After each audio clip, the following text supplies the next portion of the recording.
Assalamualaikum semuanya. Nah, hari ini kita mau ngomongin coronavirus dan hal-hal yang terkait hoax ataupun yang hal-hal yang gak benar tentang coronavirus.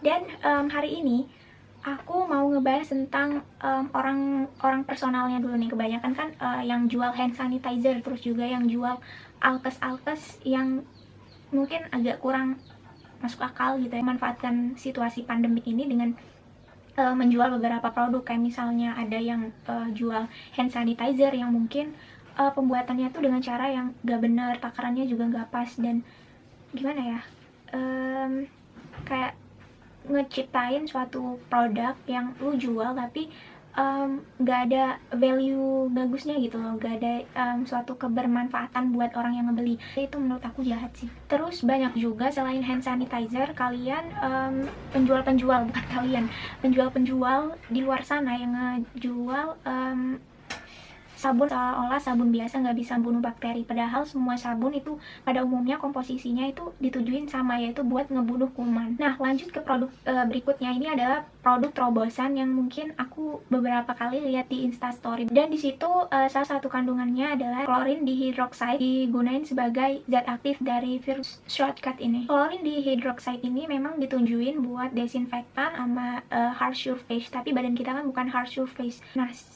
sistem respirator manusia bahkan lebih sensitif, sehingga bisa aja malah ngeganggu kesehatan kita. Karena tiap orang punya sensitivitas yang beda-beda. Terus juga klorin dihidroksida ini punya ambang batasnya sendiri. Sedikit aja kena kulit kita itu bisa iritasi, apalagi kalau ini kena mata, bahkan bisa masuk ke saluran pernafasan karena itu dikalungin di dada kita ya.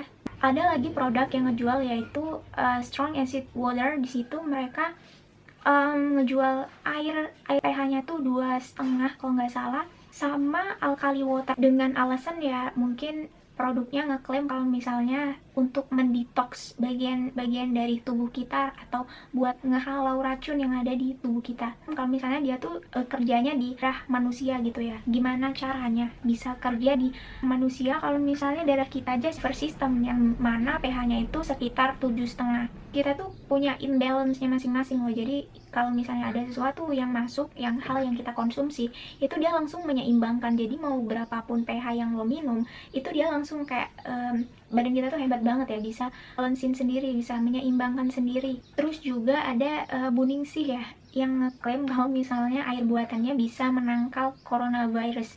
Sedangkan si virus ini aja baru ditemuin akhir-akhir ini 2019, dan langsung ditemuin obat sama Buningsih, dan itu tentunya gak masuk akal banget.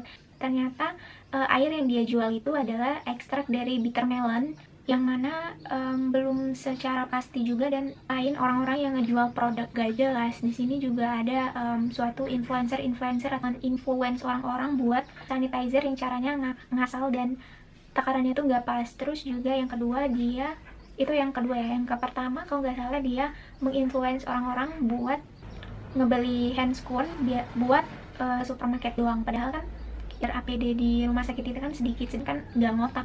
Dan yang ketiga ini lebih konyol, dia buat diffuser dari Dettol gitu, yang mana si Dettol atau antiseptik yang dia gunain ini kandungan utamanya adalah klorosilenol. Ya memang sih dipakai buat ngebunuh bakteri gram positif, tapi kalau klorosilenol ini kehirup bisa ke sistem respirator kita, terus nggak menutup kemungkinan buat ngebuat kita jadi kena pneumonia. Dan gak cuma pneumonia, tapi juga adult respiratory distress syndrome, which is itu adalah simptom dari COVID. Jadi mulai sekarang kalian harus menyaring berita-berita yang mungkin benar-benar aja ya, biar itu bisa diterapin di hidup kita.